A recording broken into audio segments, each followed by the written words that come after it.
Allez, je vous la présente en vidéo. Donc, oui, j'ai démonté, je démonte toujours.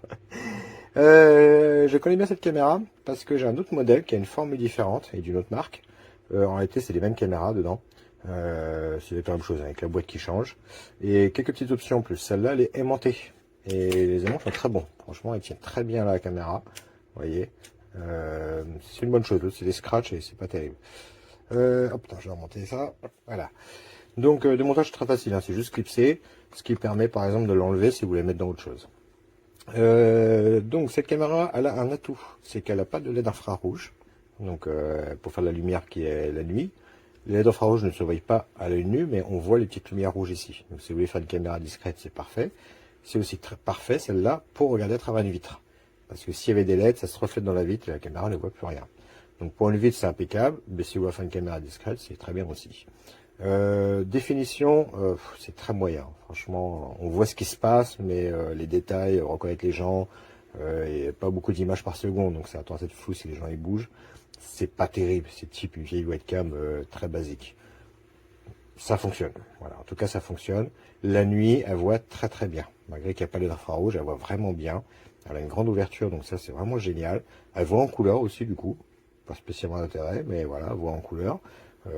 On perd en définition, mais ça reste correct, c'est plutôt pas mal. Le son est, alors le son c'est absurde. Le son est déjà de base pas terrible, mais en plus il est à l'intérieur. Du coup, il n'y a pas à entendre le son chez vous, c'est tout ce que ça fait. Il y a un haut-parleur aussi qui est pas terrible, mais c'est à l'intérieur. Donc ça, faut pas compter là-dessus. Carte SD, prise USB, le petit bouton reset. J'ai un petit souci avec, j'ai aussi le cas avec l'autre, c'est que elle enregistre en continu. Même si dans l'appli on règle pour que ça se règle que quand il y a un mouvement, malheureusement non, elle enregistre en continu, donc c'est tout le temps, tout le temps. Donc si vous recherchez une vidéo qui s'est passé un truc, bonne chance, il faut scroller pour un moment. Donc voilà, dans l'ensemble c'est une bonne caméra, hein. Franchement il n'y a pas de problème. Les détections etc. fonctionnent plutôt bien. Alors, elle détecte très bien, mais au niveau de la notification ça ne sonne pas toujours, je sais pas pourquoi. Pourtant on a bien le petit carré, comme quoi qu'elle a détecté un mouvement, elle sait différencier les humains et tout le reste, les voitures etc. Ça fait pas forcément sonner ma tablette à chaque fois, peut-être que c'est ma tablette qui est un peu vieille, je sais pas, faut voir. Du coup voilà, donc les aimants très bien, vous la posez, j'ai mis à l'envers, c'est pas grave, ça marche aussi. Voilà, vous la posez, vous en faites autre chose. Dommage qu'il n'y ait pas une petite vis, un petit trépied si vous voulez la mettre sur autre chose. Bon, si vous êtes un peu bricoleur, ça se fait. Non, non, très bien, très bien. La portée Wi-Fi est correcte par rapport à toutes les caméras que j'ai testées. C'est une très bonne moyenne.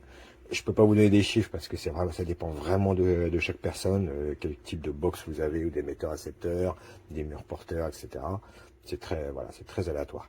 Mais voilà, moi qui teste beaucoup de caméras, je suis dans une très bonne moyenne, c'est correct. Pas beaucoup de lag, il y a un petit lag forcément, il y a toujours un lag, bon on est sur allez, une ou deux secondes seulement, donc c'est pareil, ça aussi c'est très correct. Son vrai défaut, ça va être la définition, qui est vraiment bof, et puis le fait que bah, l'enregistre en continu tout le temps, donc les cartes mémoire vont pas forcément apprécier, et puis quand vous recherchez quelque chose, c'est embêtant. Voilà, c'est tout ce que j'ai un peu à dire. Elle chauffe aussi un petit peu, donc attention à ne pas la couvrir trop avec un rideau, sinon vous risquez de réduire sa durée de vie. Pas énormément, hein, mais voilà, c'est pour donner tous les détails. Moi je recommande, il n'y a pas de problème, c'est vraiment génial.